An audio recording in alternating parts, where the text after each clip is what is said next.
also a type of inner European orientalization, the other, and so on.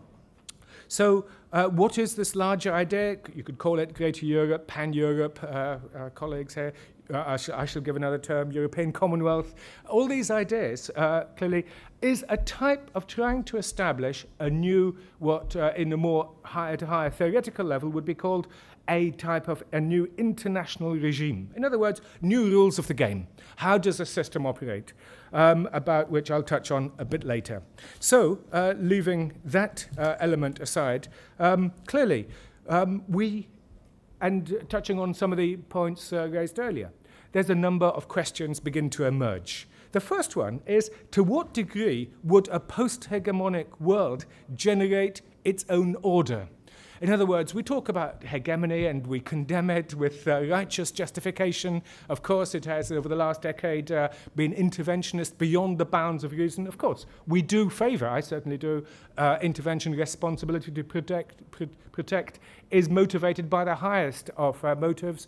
Of course, the intervention, we were just talking with someone earlier, in Sierra Leone in 1999. It put an end to a civil war. Now there's been 2 elections, and indeed, in the last Sierra Leone election, the government, the incumbent government, gave up to the opposition peacefully, and there was a transition of power. This is a huge achievement.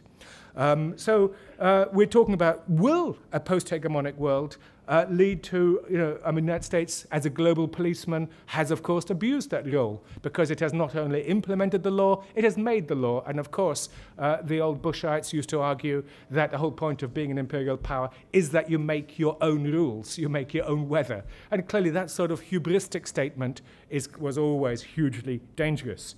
But clearly, in that context, we need...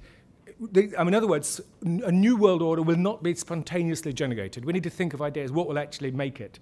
We need actively to create the foundations of a post-hegemonic political order, both within the European context and more globally, so with the EU changing. So we must be aware of the ambiguities in all of this, of the ambiguities of soft power, because soft power itself is a type, it's within that classic realist, if not neo-realist vision of competition and conflict. So soft power is a way of continuing the Cold War, continuing great power rivalry by other means, by avoiding military means, but it accepts the logic. And this seems to be going on at the moment. We know the Chinese have established across the world Confucian foundations. The United States is doing it, the cultural assault and so on. So in other words, this is a new battle, but it has not transcended the logic of conflict, and it's deeply embedded in all of that. We're talking about an attempt to do that.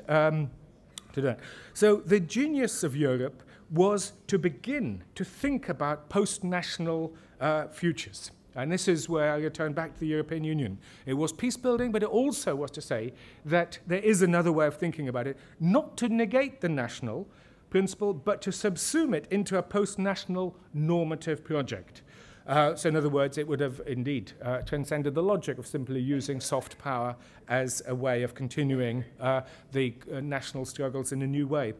How this can be applied beyond the West European core is a fundamental question, because the European Union fighting in soft power has often been described as a normative power. But again, European Union as a normative power, and of course the great values of human rights, justice, equality, and also in the old days it used to be also have a very deep social project of justice, social justice, and so on, which has been much weakened in recent years.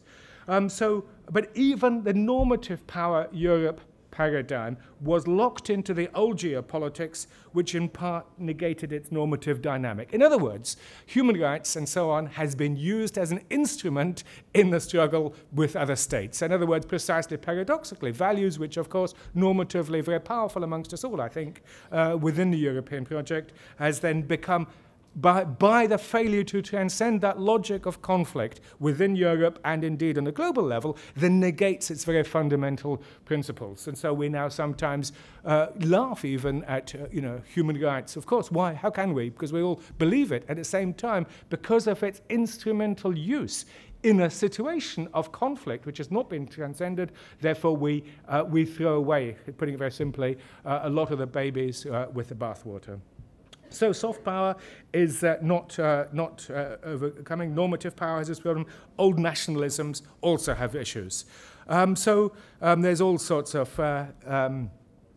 so we ultimately, we talk about a number of issues. The renationalization of European politics is signaling a broader return to the national. We talk about civilizations as the major measure, all sorts of other measures, but ultimately there seems to be a constant return to the national, and even we talk about the crisis of the European Union, it's always a return to the national. I'm not entirely sure. We talk, yes, it's countered by, in part, global communitarian projects, but even those ideas. So how to transcend the logic of conflict ultimately becomes the fundamental question beyond all the others. We know that economic globalization is not the answer. This was certainly an idea which was powerful after 1989. Also, it was powerful before 1914, and we all know how that ended. The idea that, in some ways, in proportional terms, there was greater economic interdependence and globalization before 1914, but that liberal vision which any number of authors before 1914 would have said how it just doesn't make economic sense to go to war. But we all know that we don't go to war for the price of a pound of fish. We go to war for values, as it were, and emotions and all sorts of effective logics. And indeed, within the European Union, we have not transcended that national logic, which we had once thought we had done. There's no internal culture of peace, which has actually fundamentally happened. As I say, soft power, normative power, all these things have been instrumentalized and thus undermined. We can see it now coming back as a boomerang effect in Hungary, the constantly permanent division of Cyprus, Estonia, where a whole section of society is not given automatically citizenship. So a new European vision is required. And indeed, what can we start putting into this new European vision? Well, we talk a lot about dialogue of civilizations. We've done so all day. Of course, the term dialogical processes comes from Mikhail Bakhtin. And of course, dialogically, I think that is a useful term. So we've touched on this earlier, and as we're kicking off from the ideas touched on earlier today. So a dialogical process provides an ontology, a basis, a theoretical basis for European unity, based not on a language of common values, which, even though we stay with those values, but nevertheless their instrumentalization has been dangerous, or even a language of common interests. And of course, we could make a whole argument about why Russia and EU and Russia and the West should become together, because we need it. There's no basic conflict. The 15 minutes are almost exhausted. So a dialogical process that can... So just a quick conclusion.